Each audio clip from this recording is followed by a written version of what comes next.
नमस्कार, मी रेणुका आहे. बुलेटिनमध्ये तुमचं स्वागत. आणि बुलेटिनच्या सुरुवातीला एक महत्त्वाची बातमी आहे समीर वानखेडेंच्या संदर्भातली. समीर वानखेडे हे मुस्लिम होते असं स्पष्ट मत निकाह लावणाऱ्या मौलवी मुजम्मिल अहमद यांनी व्यक्त केलंय. वानखेडे जर आता स्वतःला हिंदू म्हणत असतील तर ते चुकीचं आहे. त्याच्या वडिलांचं नाव दाऊद होतं म्हणून तर निकाहनाम्यात दाऊद लिहिलंय असं आता मौलवींचं म्हणणं आहे. 17 डिसेंबर 2006ला समीर वानखेडे यांनी पहिलं लग्न केलं होतं आणि हे लग्न लावणाऱ्या मौलवींनी वानखेडेंचं संपूर्ण कुटुंब हे मुस्लिम असल्याचा दावा केलेला आहे. ते जर मुस्लिम नसते तर निकाहच झाला नसता असा दावा देखील त्यांनी केलाय. अंधेरीतल्या लोखंडवाला परिसरात हा विवाह धूमधडाक्यात संपन्न झाला असं देखील या मौलवींचं म्हणणं आहे. बघूयात त्यांनी या संदर्भात काय म्हटलंय.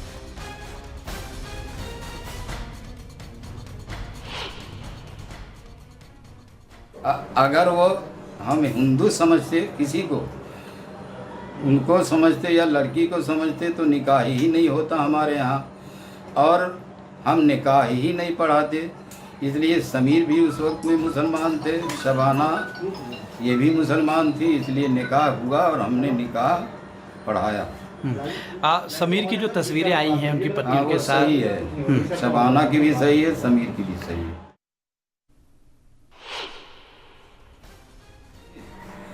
और ये तो जानकारी मिली ही जब उस पर दस्तखत है समीर के सामने मुसलमान की, और मुसलमान की लड़की से निकाह कर रहे हैं, तो ये जानकारी है कि ये मुसलमान है, इसलिए हमने निकाह वहाँ पढ़ाया. अब आज वो कह रहे हैं कि मैं मुसलमान नहीं था, हिंदू था, झूठ बोल रहे हैं. उस वक्त मुसलमान थे. उनके पिता जो दाऊद बताए जा रहे हैं वो क्या बता कर आए थे? वो दाऊद ही बताया ना, वहाँ दाऊद नाम लिखा है ना, आप निकाहाने पे देखो ना भाई. हाँ दाऊद, ये समीर और बाप का नाम दाऊद. निकाह आपने पढ़ाया, फिर आपने हस्ताक्षर किया? हमने पढ़ाया और दस्तखत भी किया, और समीर वगैरह की भी दस्तखत हुई, वकील और गवाहों की भी दस्तखत हुई. जी. क्या वो अपने आप को जो हिंदू बता रहे हैं, जो अपने आप को हिंदू बता रहे हैं, उस वक्त वो मुसलमान बता रहे थे और मुसलमान थे.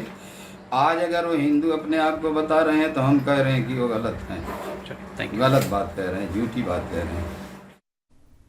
हे सगळे आरोप प्रत्यारोप गेल्या काही दिवसांपासून सातत्यानं सुरू आहेत. मौलवींनी आता त्यांचं म्हणणं मांडलंय, पण आता यापुढे समीर वानखेडेंच्या वडिलांचं काय म्हणणं आहे ते देखील आपण बघणार आहोत. कारण ज्ञानदेव वानखेडेंनी नवाब मलिक यांनी काही वेळापूर्वी केलेले सगळे आरोप फेटाळून लावलेत.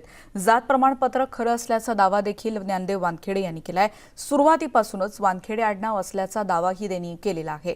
अनेक कागदपत्र देखील पुराव्यासह त्यांनी दाखवली. नवाब मलिक यांच्या विरोधात आता अॅट्रॉसिटीचा गुन्हा दाखल करू अशी प्रतिक्रिया देखील ज्ञानदेव वानखेडे यांनी काही वेळापूर्वी दिली. त्यांनी काही वेळापूर्वीच पत्रकारांशी संवाद साधला.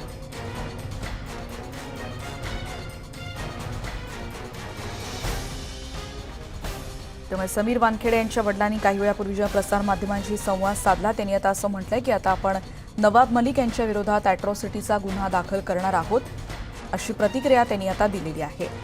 त्यांचं असं म्हणणं आहे की जात प्रमाणपत्र खरं आहे असा दावा आता वानखेडेंनी केलेला आहे आणि सुरुवातीपासूनच आपलं आडनाव वानखेडे आहे असा दावा देखील त्यांनी केला आहे. अनेक कागदपत्र देखील त्यांनी यावेळी दाखवलेली आहेत आणि या वादाच्या मालिकेमध्ये आज काही वेळापूर्वीच वानखेडे म्हणजे समीर वानखेडे यांच्या वडिलांनी देखील काही वेळापूर्वीच प्रसारमाध्यमांशी संवाद साधला. प्रभाकर प्रमाणे मौलवींना देखील फोडण्यात आले आणि म्हणून ते अशी भाषा वापरतायत असा दावा आता समीर वानखेडे यांच्या वडिलांनी केलेला आहे. बघूया त्यांची प्रतिक्रिया काय.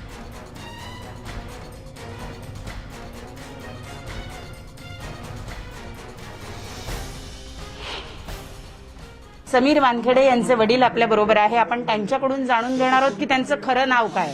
सातत्यानं नवाब मलिक तुमच्यावर आरोप लावतायत की तुमचं नाव दाऊद आहे आणि तुम्ही मात्र ज्ञानदेव नाव लावता.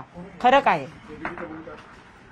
माझे आईवडील नाही आहेत, त्यांनी माझं नाव ज्ञानदेव कचरुजी असं त्यांनीच माझ्या आईवडिलांनी नाव ठेवलेलं आहे. माझं नाव दाऊद नाही आहे. प्रेमानं जर कोणी बोलत असेल तर काही हे नाही आहे. कुठलं प्रेमानं कोणी काही बोलू शकतो प्रेमाने कुठे, पण माझं असली नाव ज्ञानदेव कचरुजी वानखेडे आहे. मी तिन्ही पत्रकार परिषद बोललो आहे आणि ते दाखले पण आपल्याला दाखवलेले आहेत की माझं नाव दाऊद नाही आहे. होऊ शकते माझी मिसेस किंवा नातेवाईक इतर कोणी प्रेमानं दाऊद बोलत असतील, होऊ शकते. परंतु रोज रोज नवाब मलिक तुमचे काही कास्ट सर्टिफिकेट, समीर वानखेडे यांचे कास्ट सर्टिफिकेट, मॅरेज सर्टिफिकेट आता निकाहनामा असं रोज काही काही टाकून संभ्रम निर्माण करू पाहतायत असं वाटतं का आपल्याला? कारण रोज ते तुमची जात विचारतायत, ते तुमचा धर्म विचारतायत. मला त्यांना एकच प्रश्न विचारायचा, जातीचा, धर्माचा आणि ड्रगचा कुठल्या प्रकारे संबंध कुठंच लागत नाही आहे. त्यांनी एक तर म्हणजे हे पर्सनली सिव्हिल मॅटर आहे आणि त्यांच्यावरती गुन्हा दाखल व्हायला पाहिजे की जातीविषयी, नावाविषयी, माझ्याविषयी, लग्नाविषयी हे पर्सनल आहेत आणि ड्रग केस ही वेगळी आहे. हे काय म्हणतात त्याला, इंटरनॅशनल ड्रग हे मोठं प्रकरण आहे. तुमच्या मुलांनी खोटं जात प्रमाणपत्र दाखवून नोकरी मिळवली आणि एका मागासवर्गीय मुलाची नोकरी खाल्ली, अशा स्वरूपाचे आरोप ते करतायत. पण मी स्वतःच मागासवर्गीय असून जन्मल्यापासून मी जन्मानीच मागासवर्गीय आहे, तर माझा मुलगा कसा मुसलमान होऊ शकतो? तो स्वतःच मागासवर्गीय आहे, तो कसा काय मुसलमान होऊ शकतो? आणि मी कुठलाही बोगस पत्रव्यवहार केलेला नाही. गव्हर्नमेंटनं चेक करून घेतला असेल. तो IBM होता त्यावेळेस माझ्या मिसेसचं नाव जाहिदा होतं, अंडरलाईन केलं होतं, 15 दिवस हेल्ड केला होता. सर्व विचार करून सेंट्रल गव्हर्नमेंटने त्याला सर्व्हिसला घेतला असेल ना. निकाहनामा जो दाखवलेला आहे आज नवाब मलिकांनी, तो खरा आहे की खोटा? एक नंबरचा प्रश्न. आणि दुसरा, त्याच्यामध्ये अनेक गोष्टी म्हटलेल्या आहेत. तुमचं नाव त्यात दाऊद दिलेलं आहे, किती मेहर घेतली हे सुद्धा त्यात म्हटलेलं आहे. हे जे प्रमाणपत्र आहे हे खरं आहे का खोटं? हे जे निकाहनामा तुम्ही म्हणता हा खरा असावा, कारण हा उर्दूमध्ये केलेला आहे. उर्दूमध्ये माझी मिसेस मुस्लिम असल्यामुळं हा निकाह कुठलाही उर्दूमध्येच होतो, पण उर्दू मला येत नाही वाचायला. सह्या वगैरे आहेत त्या बरोबर आहेत, पण हे माझ्या मिसेसच्या प्रेमाच्या पोटी मुलांनी बहुतेक हे केलं असावं. साईन पण आम्ही केलेल्या असतील त्याच्या प्रेमाच्या पोटी, लग्नाच्या पोटी. त्याच्यानंतर माझ्या मुलाने स्वतः 15-20 दिवसात कलेक्टर साहेबांनी जशी तारीख दिला असेल, तो स्पेशल रजिस्टर मॅरेज ॲक्टला रजिस्ट्रेशन पण केलेलं आहे समीर ज्ञानदेव वानखेडेच्या नावाने. मग याचा कुठं प्रश्न उद्भवत नाही. प्रभाकर सैल आणि आता मौलवी ज्यांनी समीर वानखेडे यांचं लग्न लावलेलं आहे, ते पण म्हणतायत की समीर वानखेडे हे मुस्लिम आहेत आणि प्रभाकर सैल म्हणतायत की या संपूर्ण प्रकरणामध्ये समीर वानखेडे यांनी लाच घेतली. काल आपण कोर्टाचं ऐकलं असेल, त्यांचा हलफनामा आर्यन खानच्या. त्यांनी स्वतः सांगितलं की कुठल्याही पंचाला किंवा समीरला कुठल्याही पैशाची देवाणघेवाण झालेली नाही आहे, असं कोर्टात हलफनामा दिलेला आहे वकिलांनी आर्यन खानच्या. म्हणजे रिश्वत घेण्याचा प्रश्नच येत नाही. आणि जो हा प्रभाकर सैल कोण आहे, पंच आहे, तो एक पंचाला अधिकारच नसतात. पंच फक्त तो पाहिल्या परिस्थिती, पंच कशाला म्हणतात, विटनेस, पाहिल्या परिस्थितीशी जे सत्य आहे ते करणे. आता यांनी कोरा कागदावरती सह्या पंच असून कशा केल्यात?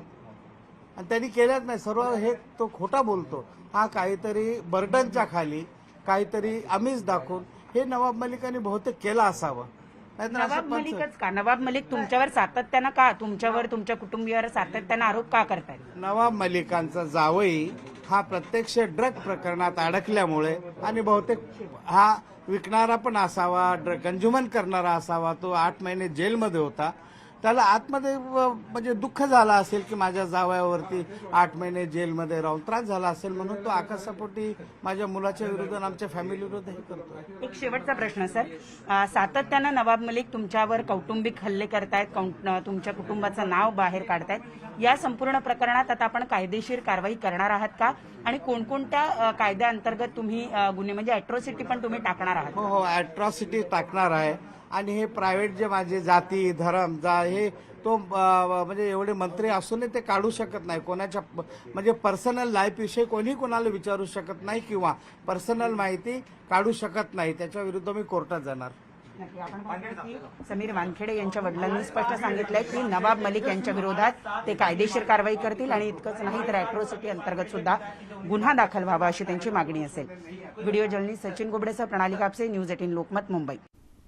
त्यामुळे समीर वानखेडे यांच्या वडिलांचं नेमकं काय म्हणणं आहे ते आपण बघितलं आणि यापुढे आपण बघणार आहोत. एनसीबीने केलेल्या कारवाईतला आणखी एक पंच आता समोर आलेत. नायजेरियन ड्रग्ज प्रकरणातील पंच शेखर कांबळे आता या सगळ्या प्रकरणात समोर आलाय. नायजेरियन ड्रग्ज प्रकरणात कांबळे यांची पंच म्हणून 10-12 कोऱ्या कागदांवर सह्या घेण्यात आल्या होत्या असं त्यांचं म्हणणं आहे.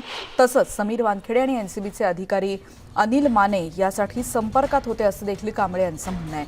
एनसीबीनं केलेली कारवाई बनावट आहे असा दावा आता कांबळे यांनी केलाय आणि त्यामुळे एनसीबीच्या कारवाईवर आणि समीर वानखेडे यांच्यावर आता प्रश्न उपस्थित होत आहेत. या प्रकरणातील पंच शेखर कांबळे यांच्याशी देखील आमच्या प्रतिनिधींनी संवाद साधला. बघूयात ते काय म्हणाले.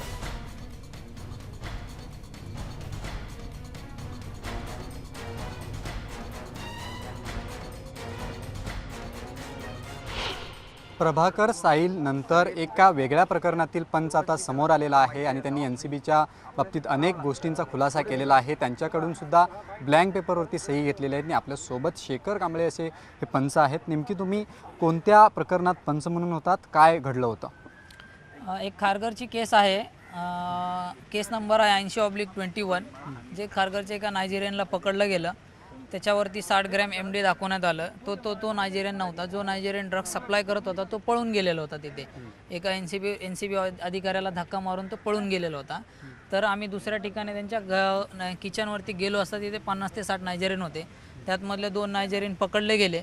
जे पळत होते, जे हाताला लागले ते भेटले आणि 2 भेटल्याच्या नंतर ना दोघाला ऑफिसला घेऊन गेले. ऑफिसला घेऊन गेल्याच्या नंतर एक नायजेरियन व्यक्ती जो आहे त्याला सोडण्यात आलं. एकाला वरती केस करण्यात आली आहे, ज्याला 60 ग्रॅमची रिकव्हरी दाखवण्यात आली आहे. आणि मी 3 दिवसानंतर ना मला ऑफिसमध्ये बोलवण्यात आलं आणि माझ्यावरती ब्लँक पेपरवरती माझ्याकडून सह्या घेण्यात आल्या पंचनाम्यासाठी. 10 पेपरवरती म्हणताय तुम्ही की सह्या घेतलेल्या आहेत, 10 ते 12. तुम्ही त्याला विचारलं नाहीत की ब्लँक पेपरवरती का सह्या घेताय? मी विचारलं त्यांना, तर ते बोलले की तू टेन्शन नको घेऊ, काय नाही, आम्ही पंचनामा टाईप करू, तू फक्त साईन कर. कारण की आम्हाला पंचनामा टाईप करायला टाईम जाणार खूप, 3 दिवस झालते. तर मला बोलले की आम्हाला टाईम जाणार, तू सारखं कशाला येतो, तू साईन कर फक्त, एवढंच आम्हाला बोलले. ते या बाबतीत तुम्ही समीर वानखेडेंना बोलला होतात? बोललो होतो सर. तर ते बोलले ठीक आहे, साईन कर आणि काय टेन्शन नको घेऊ, तू जा आता, एवढं मला बोलले. ते ज्या नायजेरियन व्यक्ती पकडलेल्या आहेत त्यांच्याकडे खरंच ड्रग्ज होतं का? नाही, तो त्या नायजेरियनकडे नव्हतं. जो नायजेरियन विकत होता तो गेला पळून, जो पकडला गेला त्याच्याकडे नव्हतं. आज तुम्ही या गोष्टींचा का खुलासा करताय? कधी हे प्रकरण घडलेलं आहे? हे प्रकरण ऑगस्टचं आहे, पण ॲक्च्युली काल ते लेटर आलं, त्या लेटरमध्ये ह्या केसचा जिकर होता. हे उल्लेख केलेला की खारघरला नायजेरियनमध्ये 60 ग्रॅममध्ये पकडलं आणि तो फर्जी केस बनवली आहे. त्याच्यामुळे मी घाबरलो गेलो आणि म्हणून मी आता समोर आलो आहे. कारण की त्या केसचा पंच मी आहे आणि माझ्या पण खोट्या ब्लँक पेपरवरती सह्या घेतलेल्या आहेत. NCBचे कोणते अधिकारी तुमच्या संपर्कात आहेत? तुम्हाला कोणाचा फोन आला होता का? समीर वानखेडे तुमच्या संपर्कात असतात का? हो, समीर वानखेडे सर संपर्कात असतात. ते नायजेरियन व्यक्तीसाठी मला कॉल करतात. आणि काल रात्री पण मला अनिल माने सरांचा फोन आलेला आहे, त्यांच्याशी वार्ता झालेली ह्याच गोष्टीवरती. त्यांना मी तेच बोललो की आता हे केसचं सर लेटरमध्ये डिटेल्स आली आहे आणि त्या गोष्टीचा पंच मी आहे, तुम्ही पण माझ्याकडून ब्लँक पेपरवर सह्या घेतल्यात, मी आता काय करू, मी काय बोलू? तर ते बोलले तू घाबरू नको, तू उद्या ऑफिसला आहे. एवढं बोललो मी त्यांच्याशी आणि रात्री मी त्यांचा फोन ठेवून दिला. अनिल माने हे कोण आहेत आणि तुम्ही दाखवू शकता का त्यांचा कॉल व्हॉट्सअपला आले होते की नॉर्मल याच्यावरती आले होते? व्हॉट्सअपला कॉल आले होते आणि NCBचे ऑफिसर आहेत ते. बस. तुम्ही काय करता? तुमचा व्यवसाय काय मी आहे? हॉटेल मॅनेजमेंट केलेलं आहे, मी हॉटेलमध्ये सुपरवायझर आहे. NCBशी तुम्ही कसे जोडले गेलात? हे ड्रग्स पेडलर जे ड्रग्स विकतात ना त्यांना आम्हाला संपवायचं होतं, जे ड्रग्स विकतात त्यांना आम्हाला पकडायचं होतं, म्हणून आम्ही त्यांच्या संपर्कात गेलो. बस, याच्या व्यतिरिक्त हे संपूर्ण प्रकरण बनावट आहे असं म्हणायचं आहे तुम्हाला? बनावट आहे, कारण की सर जो व्यक्ती पळून गेला आणि जो पकडला गेला त्याचा काही संबंध नाही. एका हॉटेलमध्ये तुम्ही गेल्याच्या नंतर ना जेव्हा जेवायला बसता त्याच्यामध्ये एक आरोपी असेल, तर तुम्ही तो पळून गेला तर तुम्ही दुसरा कुणाला पण नाही पकडू शकत ना. आता तुम्ही काय पुढे स्टेप घेणार आहात? मी आता जाऊन विचार करून मी पोलीस कंप्लेंट करणार आहे. धमकीचे फोन येत आहेत? सर अजून मला कुठला कॉल आलेला नाही. नक्कीच या बाबतीत मी भूमिका घेणार असं त्यांनी सांगितलंय. जर गरज पडली तर पोलीस स्टेशनमध्ये जाऊन तक्रारसुद्धा देणार असं हे पंच शेखर कांबळे यांनी सांगितलेलं आहे. Video journalist Arun पेडणेकरसह Vishal Patil, news 18 Lokmat, Navi Mumbai. या सगळ्या घडामोडी घडतायत दरम्यान एक महत्त्वाची बातमी या संदर्भातली, कारण NCBची दक्षता पथक मुंबईत येणार होतं. हे दिल्लीचं NCBचं पथक आता मुंबईत दाखल झालेलं आहे. NCB कार्यालयात हे पथक पोहोचल्याची माहिती कळते. त्यामुळे प्रभाकर साहिल सहित आता वानखेडेंची देखील चौकशी होणार का असा प्रश्न यामुळे उपस्थित होतोय. आपल्याला माहिती आहे कालच या संदर्भातली माहिती देण्यात आलेली होती की काल समीर वानखेडेंची दिल्लीत चौकशी झाल्यानंतर हे दक्षता पथक आता मुंबईत दाखल होणार आहे आणि त्याप्रमाणे हे पथक दाखल झालेलं आहे. NCB कार्यालयात ते पोहोचलंय. त्यामुळे बघूयात या संदर्भातली काही अधिक माहिती मिळते का, या संदर्भातली एक प्रतिक्रिया देखील बघूयात. वापस आके बात कर, वापस आके बात कर. साहिलसह आता समीर वानखेडेंची देखील चौकशी होणार का अशी शक्यता सध्या वर्तवली जाते. अधिकाऱ्यांना ज्या प्रश्न विचारण्यात आला होता त्यांनी असं म्हटलं, मी परत आल्यानंतर पत्रकारांशी संवाद साधेन असं त्यांनी आता म्हटलेलं आहे. अजित मांढरेंकडून अधिक माहिती घेऊयात. अजित, आत्ताच्या क्षणाचे काय काय अपडेट्स? रेणुका, ज्ञानेश्वर सिंग हे जे एनसीबीचे दिल्लीचे डेप्युटी डायरेक्टर जनरल आहेत ते थोड्या वेळापूर्वी मुंबईतल्या एनसीबी कार्यालयामध्ये आलेले आहेत.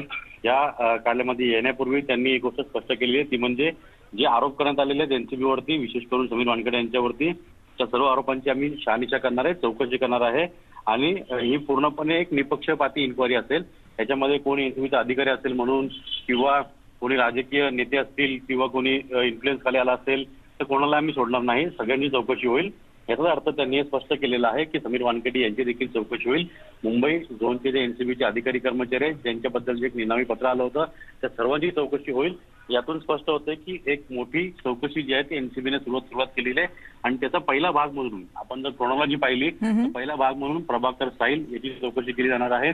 त्यानंतर एनसीबीच्या कर्मचाऱ्यांची, समीर वानखेडेंची चौकशी केली जाणार आहे. एक अहवाल तयार केला जाईल आणि त्या पार्श्वभूमीवरती नंतर पुढे जाऊन त्याचा निर्णय जाहीर केला जाईल असं ज्ञानेश्वर सिंग यांनी स्पष्ट केलेलं आहे. ते साधारणपणे 4 वाजेपर्यंत खाली येऊन बोलतील असं देखील त्यांनी स्पष्ट केलेलं आहे. निश्चितच धन्यवाद अजित या सगळ्या अपडेट्सबद्दल. त्यामुळे आत्ताचे महत्त्वाचे अपडेट्स जसे आमचे प्रतिनिधी अजित देत आहेत त्यानुसार हे पथक दाखल झालंय आणि आधी प्रभाकर साईल याची आणि त्यानंतर कर्मचारी असलेले म्हणजे एनसीबीचे अधिकारी असलेले समीर वानखेडे यांची देखील चौकशी होती आणि या सगळ्या संदर्भात हे संबंधित अधिकारी 4 वाजता पत्रकारांशी बोलतील अशी आत्ताची माहिती कळतेय.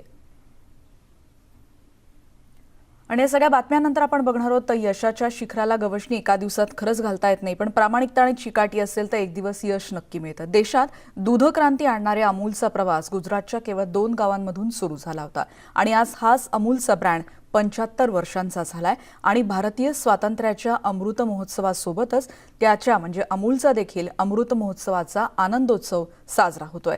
अमूलच्या यशाचा सुवर्ण इतिहास नेमका कसा लिहिला गेला या रिपोर्टमधून बघूयात.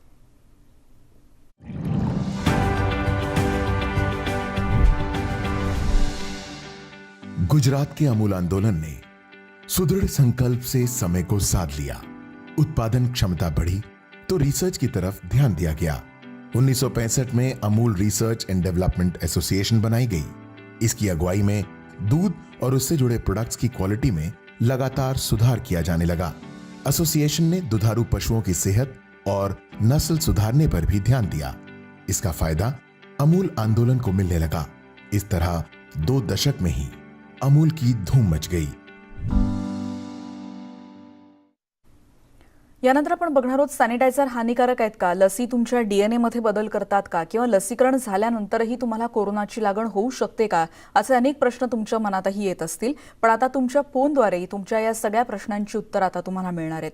कारण नेटवर्क 18 आणि फेडरल बँकेच्या कोरोना संदर्भातल्या कोविड-19 विरुद्ध देशव्यापी लसजागृती मोहिमेचा एक भाग म्हणून Sanjeevani short of life Sanjeevani WhatsApp helpline सुरू करण्यात आली आहे. तुम्हाला केवळ 7977773753 या क्रमांकावर तुमचे प्रश्न व्हॉट्सअप करायचे. इथे तुम्हाला प्रश्नांची उत्तर मिळतील जी क्रॉस चेक केलेली असणार आहेत. त्यामुळे वाट न पाहता कोरोना संदर्भातले तुमचे प्रश्न व्हॉट्सअप करा आणि या क्रमांकावर तुमची उत्तरं तुम्हाला निश्चित मिळतील. यानंतर बुलेटिनमध्ये इथेच थांबतोय, पण जाताना महत्त्वाचं आवाहन, मास्कचा वापर जरूर करा जेणेकरून तुम्ही सुरक्षित राहू शकाल. आणि बातम्यांच्या अपडेट्ससाठी आमच्या बुलेटिन व्यतिरिक्त फेसबुक, ट्विटर आणि यूट्यूबवर देखील आम्हाला सबस्क्राईब करायला विसरू नका. पहा फक्त न्यूज 18 लोकमत.